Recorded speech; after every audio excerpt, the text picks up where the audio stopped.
Okay guys, let's speak about the steel. For this project,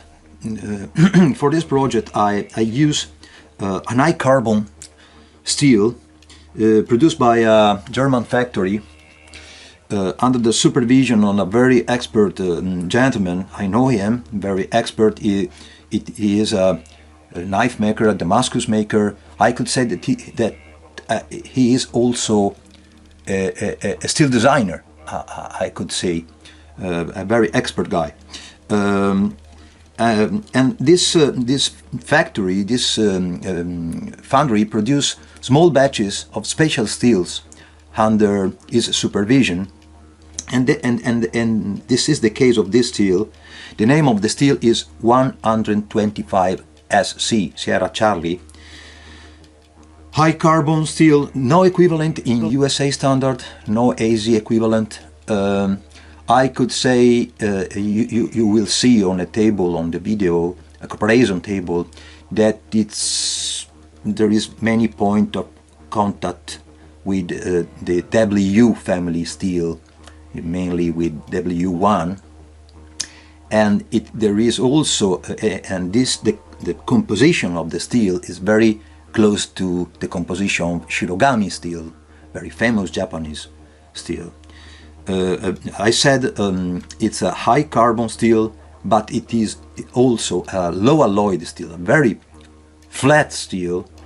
The components are iron, carbon, of course, a bit of manganese, and a very poor quantity of silicon, nothing more. Very flat, the composition. Regarding this, the general rule for these steels is that, for the steel in general, is that the less alloy elements you have on your steel, the more difficult is the thermal treatment for hardening them. And that's true. In my experience, absolutely true. In fact, on the first run I made some mistakes, and also here there is a mistake. But I want to complete regarding steel. One very important point of strength of this quality parameter for this steel is that components like sulfur and phosphorus are present in a very negligible quantity. That's very important, because steel standards ask to the producer to maintain the level of components like elements like sulfur and phosphorus at a very low level, putting a limit, and the producer has to stay below that limit. But the difference, the quality of the steel arises when you produce a steel with a quantity of sulfur and phosphorus very lower with respect to the standard limit. That's the quality. And Shirogami is very famous also for this.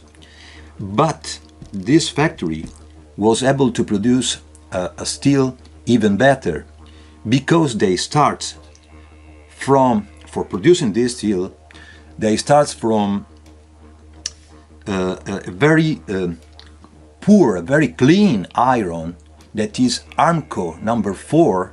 Number 4 means that is the purest iron produced, and when I say pure, I refer exactly to the quantity of, let me say, pollution elements like sulfur and phosphorus. Sulfur is the cause of intergranular fragility. It's very dangerous for the quality of the steel, and in this case the factory was able to produce apparently, and I come back to what I said in the last video, apparently very simple, very flat, few elements, but with a very high quality steel. With this steel you can obtain very high level of hardness. You can obtain a blade with 64, 65 Rockwell degrees after tempering. I think that that kind of hardness, I can think only an application where that kind of hardness could be appreciated, and that it is for some Eastern style kitchen knife or chef knife. Obviously you cannot have a blade with that hardness for an application like this. So, but I wanted to obtain the cutting capability, the cutting quality, the long-lasting capability of the cutting side that this steel could grant it, and making a trade-off with toughness that is all anyway necessary for this kind of application. And for obtaining that, I made a differential hardening, obtaining what I wish that it could be quite evident on the video. This is the Hammond line, and on the other side too, this is the Hammond line that bent a little on the tip. You see, there is a little bend. And what is the Hammond line? Maybe that all of you knows, but I prefer to say the Hammond line is where the status of the steel changes from hard steel to soft steel. It could be a complex talk, but I want to simplify it as possible, this argumentation, saying that making a differential hardening that consists on covering the spine with a clay. It's not properly clay, but only to give you an idea, covering the spine with clay and making a fast quenching, you obtain the hard cutting side and a soft body of the blade. Here the hardness is 41 Rockwell degrees.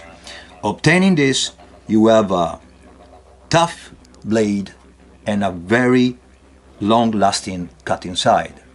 But you know, not so easy to obtain. On this prototype I made a mistake, an error. I obtained an Hammond. It is not possible to see here because it is the blade is sharpened and stropped, but that's not important. I obtained a Hammond line too close to the edge, and I prefer to modify the process in order to obtain about this portion with hardened steel, where you need an hardened steel, keeping the tough part as large as possible.